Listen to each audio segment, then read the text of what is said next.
iOS 13. Let's hope it's the good luck kind of 13 and not the bad luck.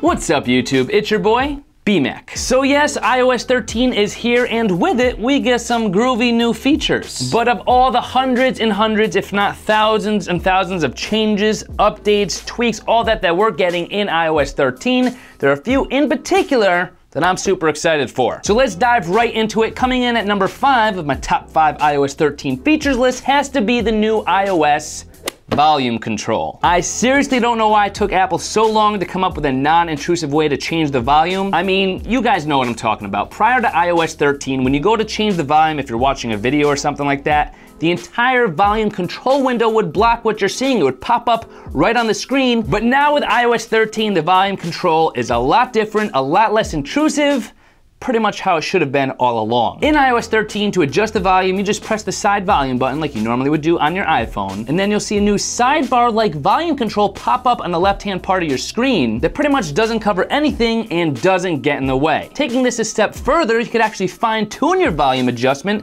by actually sliding up and down on that volume bar that you see. So new volume control within iOS 13, such a little minor adjustment that we're gonna notice right away that's actually gonna go a long way. I don't even have to tell you that. You know you're gonna appreciate that new volume control. You know it. But next up, something I was super excited to find out about, a new feature within the QuickType keyboard, Quick Path. And Quick Path basically allows us to type out the words by swiping our thumb from one letter to the next in order to enter a word without ever having to actually remove our thumb from the keyboard. In other words, the same exact feature third-party keyboards like SwiftKey or Swipe have been implementing within iOS for a couple years now. But now we get the official Apple version built into the stock iOS keyboard. And honestly, if you ask me, is so much better. Even when I was using those third-party keyboards like SwiftKey or Swipe in the past, it was kind of annoying to actually switch to that third-party keyboard. It was still a little bit buggy, a little bit glitchy. It just didn't really work as seamlessly as I wanted it to. In any case, I'm a huge fan of Quick Path. I think it was a feature we definitely needed in the iOS keyboard. And now it is a lot less likely that I'm gonna get a black eye when I'm texting in bed when I'm holding my phone above my head, because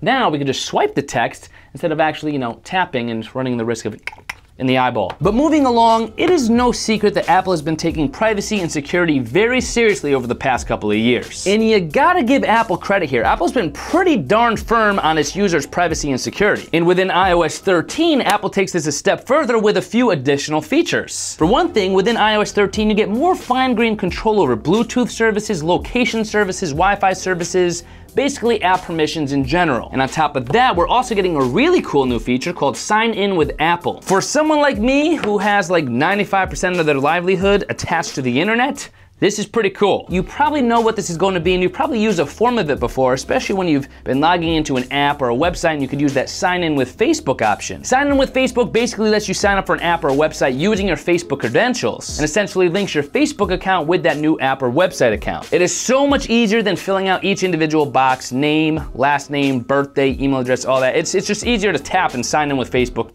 It's easier. The problem is, I don't always trust when I'm signing in with Facebook, especially considering some of the controversy Facebook has faced over the last couple of years. But now we're getting the same kind of sign in with feature with Apple, a company that cares about our privacy and security to like the utmost level. With Sign In with Apple, we could sign into a website or an app quickly using our associated Apple ID, and then we could authorize that sign in with either Touch ID or Face ID within just a couple of seconds. And another major difference here is that Apple takes this sign in process even a step further by protecting our email address. And this is huge. I don't think people actually understand how important security and privacy is within our email addresses. Like, email addresses are immensely important. They're almost like the livelihood of everything we do online. So Apple's taken their Sign In with Apple service a step further by giving us the option to hide our email when signing in with Apple. You can mask your email from either the website or the app and use a temporary email that Apple's gonna create on the spot for you. And the cherry on top is that Apple has already disclosed that they will not track or log your data or information once you sign in with Apple. That is huge. That's what makes Apple different. That's why I'm gonna be using Sign In with Apple whenever possible. Your privacy and your security comes first when you sign in with Apple, and I love it. As time goes on, Apple's continuously impressing me with the steps they're taking to ensure their users' privacy and security. They're killing it, to be honest, with the privacy and security. And that's why I'm putting more and more trust in Apple, especially when it comes to situations like this when you want to sign up for a new app or website. Now, next up, we gotta talk about speed and performance. Now, I know, usually when it comes to speed and performance, we kind of just skip over these things when it comes to the updates and enhancements within iOS releases. I get that, but we shouldn't within iOS 13 because there are some major stats to talk about. For one thing, within iOS 13, apps actually can launch up to 2 times faster, and the apps themselves are up to 50% smaller when downloading them from the App Store, and up to 60% smaller when actually updating from the App Store. Not to mention, Face ID will now operate 30% faster. Basically, you see what's going on here? A lot of faster, a lot of smaller, a lot of performance enhancements and upgrades we're gonna see within iOS 13 that I think you're gonna notice right away. But as you guys may or may not know, if you follow me on Twitter, I've been dabbling with coding lately. You know, I've been trying to get into the coding sphere, kind of speak that alien language that we all kind of have dreamt of to come up with a new next app.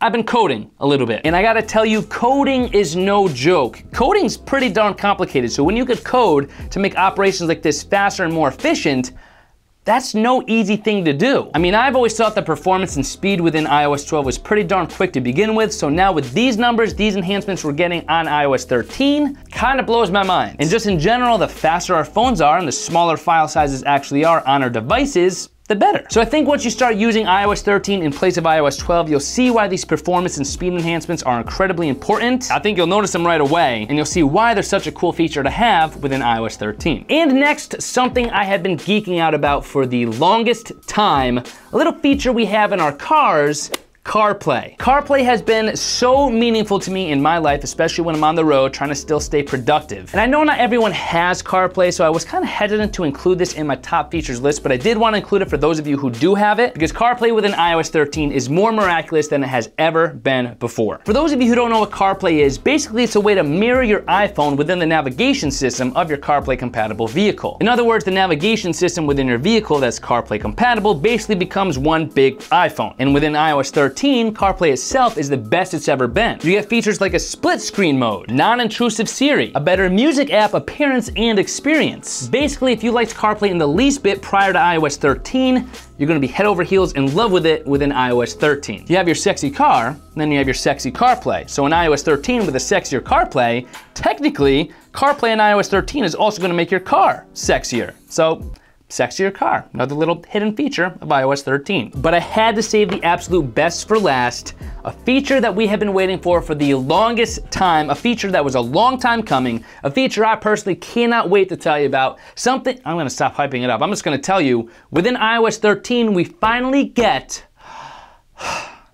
dark mode. Dark mode is something I think we've literally been waiting years for to have within iOS. Again, kind of like the volume control, I don't know what took Apple so long to actually implement it, but I'm not gonna complain because it is here and I want it to stay. Dark mode in iOS 13, it's amazing. It's everything I pretty much ever hoped it would be. And it looks especially amazing on OLED display iPhones like this iPhone XS Max we have right here. But a couple things about dark mode we gotta discuss here. For one thing, I've actually found it pretty difficult to use dark mode during the day, or at least outside in sunlight. The dark mode actually makes it very hard to see what you're doing on the display when you're in brightly lit situations. It was actually borderline impossible to even just send a text within the Messages app with dark mode on in the direct sunlight because of how difficult it was to see. So once I noticed you could actually schedule dark mode to have it turn on and off automatically from sunset to sunrise, I was immediately all in, started using dark mode in the darker hours of the day without question. So now once sunset hits, dark mode automatically turns on my iPhone and I'm good to go. I know this sounds kind of crazy, we've been waiting for dark mode, we finally get it, and then I turn it off during the day, but trust me, you'll notice once you start using iOS 13 during the day, at least in brightly lit situations, you're gonna want light mode instead of the dark mode because of how much easier it is to actually see. And another thing I wanna point out, don't expect every single app to have a dark mode right away. Dark mode in iOS 13 is a iOS change, meaning yes, your stock apps, your stock notifications, your stock windows, all of those will have a dark mode available. But Apple didn't, nor should they have, created an umbrella change that would have turned everything on your phone immediately into a dark mode. That would have made some apps completely just foobar. So it will still ultimately be up to developers to actually implement their own dark mode within their apps. And all these little appearance changes for dark mode add up to be a dark mode that is pretty darn worth the wait.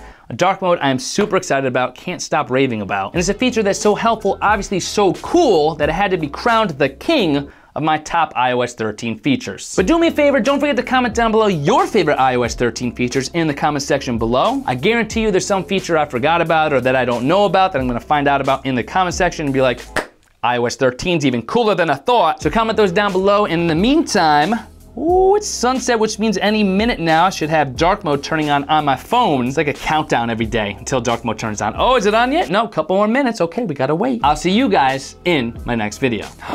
It just turned on. Dark mode. Oh, you sexy little thing, you.